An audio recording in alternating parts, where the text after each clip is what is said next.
तिमी त हेर्दा गिटारिस्ट जस्तो देख्छ नि त यार है पुरा आँखाको बियर्ड पनि पालेको होइन हेर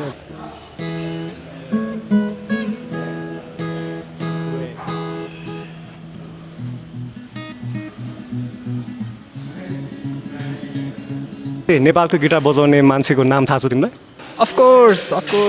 Sabin Rai. ए क्लासिक रहेछ नि त मर्सिडिज केटाहरूले अलिकति गिटारिस्ट र भोकलिस्टमा अलिकति कन्फ्युज भयो जस्तो छ होइन हेलो एन्ड वाट्स पिपल म चाहिँ आज एसएनबी फिटनेसमा छु ल म चाहिँ अब ऱ्यान्डम मान्छेलाई गिटार बजाउनु आउँछ है लेसी अब उनीहरूलाई आउँछै आउँदैन ल लेट्स गो है तिमीलाई गिटार बजाउनु आउँछ त्यस्तो खासै त आउँदैन जस्ट एटलिस्ट ट्राई चाहिँ गर्छु म अनि ऊ चाहिँ खासमा यहाँको ट्रेनर पनि हो है है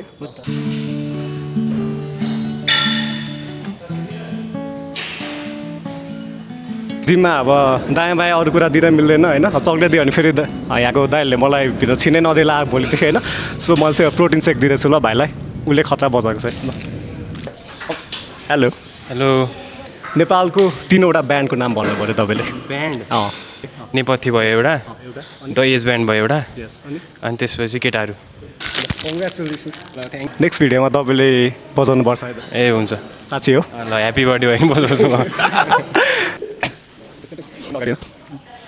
hello not interested in music हो हजुर हेलो भाइ किन भागेको किन मान्छेहरू भागिरहेको छ होइन म देखेर होइन म डर लाग्दैछु नि त फेरि जिम गरेर मान्छेलाई सिधै सोद्धाखेरि डम्बेलले हान्देला मलाई होइन हेलो दाइ हेलो हेलो तपाईँलाई म एउटा क्वेसन सोध्छु ल हुन्छ बिसायो भने होइन के भन्ने होइन फेरि यत्रो जान्छ दाइको यत्रो मसल हेर्नु मसल यस्तो छ होइन यहाँ डर लाग्दो छ क्या फेरि तपाईँलाई गिटार बजाउनु आउँछ आउँछ अलिअलि फाइनली भाइले गिटार पनि ल्याइदिएको छ दाइ पनि रेडी गिटारलाई चोट लाग्ला दाइ थाकिरहेछ है कोही बज्यो नाइस नाइस बज्दैछ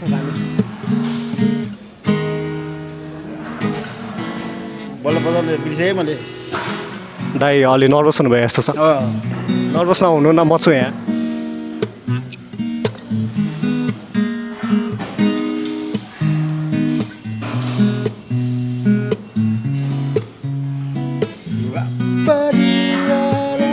दाइले गाइदिनु पर्ने भयो